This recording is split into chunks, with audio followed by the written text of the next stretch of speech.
बुलंदशहर में हर साल गन्ने का समर्थन मूल्य घोषित नहीं किया जाता, कृषि मंत्री। पिछले साल गन्ना समर्थन मूल्य घोषित किया गया था। कृषि मंत्री सूर्य प्रताप शाही ने दिया बुलंदशहर में बचकाना बयान।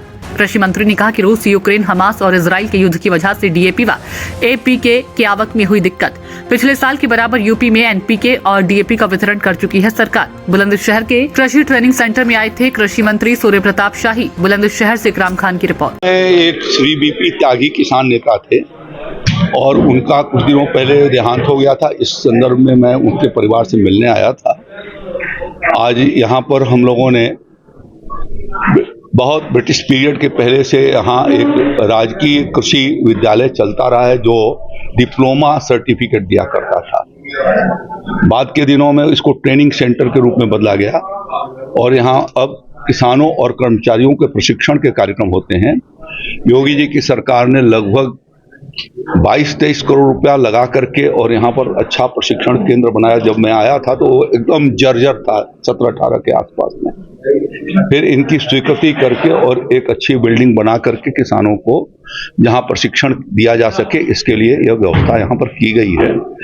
और यहाँ पर इन सीटू फसल अवशेष जलाने के जो दुष्प्रभाव हैं उसको सतर्क किए जाने के लिए और फसल अवशेषों का खेती में उपयोग कैसे हो सके, इसके लिए प्रशिक्षण का कार्यक्रम यहाँ पर चल रहा है। जिन किसान भाइयों के बीच में मैं मिला हूँ उनसे भी अपील किया हूँ कि जलाने की जरूरत नहीं है।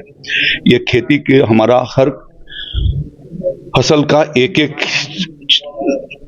जो उसका उत्पाद है वो प्रकृति के दृष्टि से और मानव शरीर के लिए और साथ साथ में भूमि की गुणवत्ता को बनाए जाने के उपयोग में लाया जा सकता है। इस नाते वो उसको जलाने की जगह पर उससे उसका उपयोग उसमें करें, खेती के प्रयोग में करें। उसके लिए कृषि यंत्र 80% अनुदान पर किसान भाइयों को उपलब्ध करा रहे हैं, जिससे उसके छोटे छोटे टुकड़े हो सकते हैं, उनको जमीन में मिक्सिंग की जा सकती है, उनको बाइंड किया जा सकता है। बेलर उसके लिए दिए जा रहे हैं, बाइंडर उसके लिए दिए जा रहे हैं, एक्स्ट्रा रीपर दिए जा रहे हैं। तो उस योजनाओं का लाभ किसान भाइयों को उठाना चाहिए।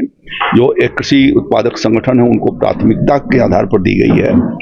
फिर इस समय जो हमारी योजना चल रही है, अभी हमने दलहन और तिलहन की खेती के लिए लगभग 10 लाख किसानों को निःशुल्क मिनी किट उपलब्ध कराए हैं। तिलहन के और दलहन के लगभग 7 लाख मिनी किट तिलहन के और 4 लाख के करीब मिनी किट जो है वो दलहन के, मसूर के, चना के, मटर के और इसके लिए सरसों और राई के उनको उपलब्ध कराए गए, जिससे राज्य के भीतर दलहन और तिलहन का उत्पादन बढ़े।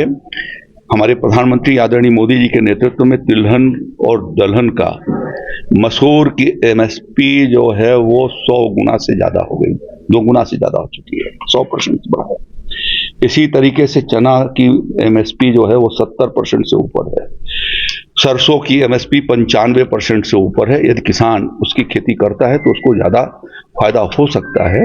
इस नाते उनसे हमने अपील की है कि विविध प्रकार की खेती को भी करें और साथ साथ में प्रधानमंत्री फसल बीमा योजना का भी फायदा वो उठाएं, जिसका प्रीमियम रबी के सीजन में 1.5% और खरीफ के लिए 2% होती है। जो किसान के फसल नुकसान का, यदि दैवीय आपदा से किन्हीं कारणों से नुकसान होता है या प्राकृतिक आपदाओं की वजह से उनके फसल का पैदावार विगत वर्षों के औसत 5 साल से कम पैदा होती है तो सरकार उसके माध्यम से क्षतिपूर्ति देती है, उसका लाभ वो उठा सके। इसके लिए मैंने उनसे अपील की है जो यहाँ पर प्रशिक्षण के लिए। मंत्री जी, आपने कहा कि अनुदान पर हम यंत्र उपलब्ध करा रहे हैं, लेकिन एक यंत्र की आपने अभी भाषण में भी आपने ये कहा कि बेलर उसकी जांच कराई गई है, आज तक नहीं हो पाई है। नहीं हुई है। 7 लोगों के खिलाफ 11 लोगों को तो सस्पेंड किया मैंने, उसके भीतर FIR दर्ज हुए हैं, कार्रवाइयां चल रही हैं। अच्छा मंत्री जी, अब ये गन्ने का समर्थन मूल्य भी नहीं घोषित हुआ है, जबकि सरकार हर साल समर्थन मूल्य नहीं घोषित होता। पिछले साल घोषित किया गया था। लेटेस्ट अपडेट के लिए हमारे चैनल न्यूज इंडिया फर्स्ट को लाइक, शेयर एंड सब्सक्राइब करें एंड यस, बेल आइकन को प्रेस करना ना भूलें।